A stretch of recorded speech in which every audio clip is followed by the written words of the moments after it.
Bonjour. Lorsque les étapes du deuil allant du choc à l'intégration sont réalisées, deux étapes supplémentaires sont possibles. L'une est la résilience et l'autre se nomme l'éveil.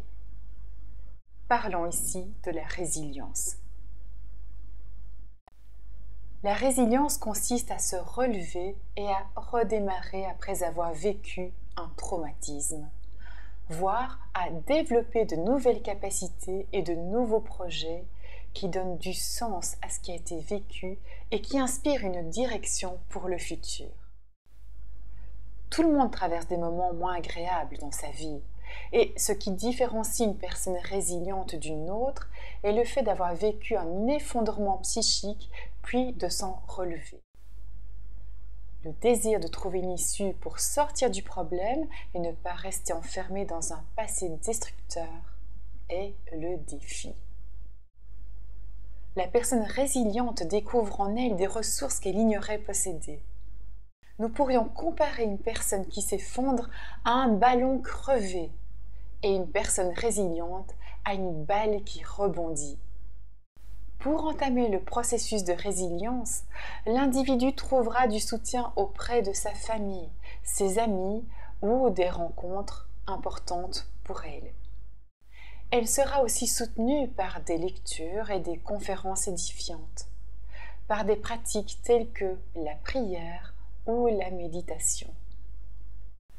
Les freins à la résilience sont liés à des croyances néfastes comme « Oh, je n'y arriverai jamais », à des fragilités et des émotions déstabilisantes que la personne n'arrive pas à éradiquer et qui sont peut-être multipliées par l'épreuve du deuil. La solitude et le sentiment de n'être rien, le « je n'en vaux pas la peine », sont de puissants destructeurs de motivation. En se rendant à Chartres, Charles Péguy aperçoit sur le bord de la route un homme qui casse des cailloux à grands coups de maillet. Les gestes de l'homme sont empreints de rage. Sa mine est sombre. Intrigué, Péguy s'arrête et demande « Que faites-vous, monsieur ?»« Ah, vous voyez bien, » lui répond l'homme. « Je casse des pierres. » Malheureux, le pauvre homme ajoute d'un ton amer. « J'ai mal au dos, j'ai soif, j'ai faim, mais je n'ai trouvé que ce travail pénible et stupide. » Un peu plus loin sur le chemin, notre voyageur aperçoit un autre homme qui casse lui aussi des cailloux. Mais son attitude semble un peu différente. Son visage est plus serein et ses gestes plus harmonieux. « Que faites-vous, monsieur ?» questionne une nouvelle fois Péguy. « Je suis casseur de pierres. C'est un travail dur, vous savez, mais il me permet de nourrir ma femme et mes enfants. » Reprenant son souffle, il esquisse un léger sourire et ajoute « Et puis, allons bon, je suis au grand air, il y a sans doute des situations pires que la mienne. » Plus loin, notre homme rencontre un troisième casseur de pierres. Son attitude est totalement différente. Il affiche un franc sourire et il abat sa masse avec enthousiasme sur le tas de pierres. Pareille ardeur est belle à voir. « Que faites-vous » demande Péguy. « Moi » répond l'homme. « Je bâtis une cathédrale. »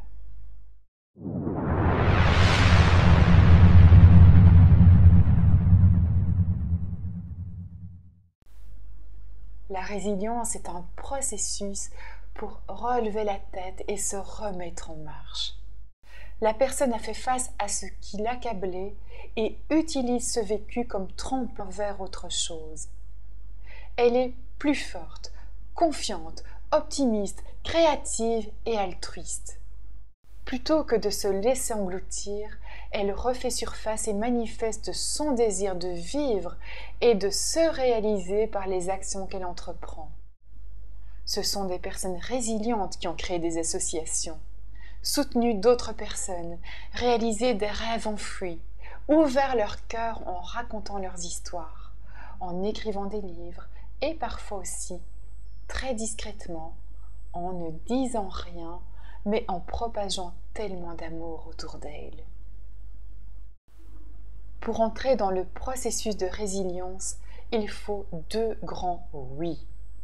Ce oui commence par l'acceptation de ce qui est. C'est très différent de la résignation.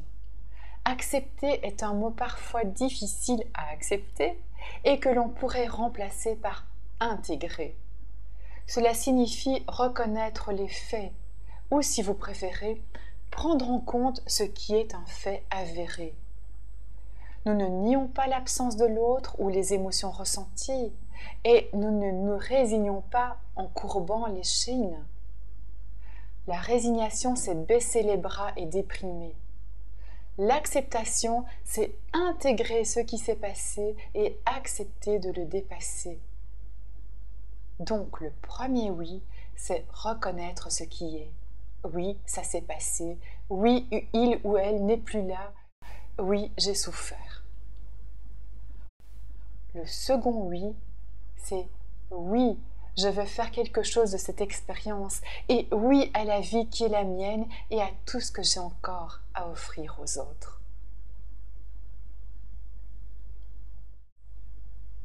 Je ne sais si vous en êtes déjà à ce stade ou pas. Ce n'est pas la course. Prenez le temps de franchir toutes les étapes du deuil. Si vous refusez ce qui est, vous n'entrerez pas dans la résilience. Mais si vous le voulez, ramenez aussi souvent que possible votre attention sur le moment présent. Respirez profondément et consciemment. Relâchez les tensions du corps. Si vous faites cela, un jour, c'est promis, vous connaîtrez la résilience.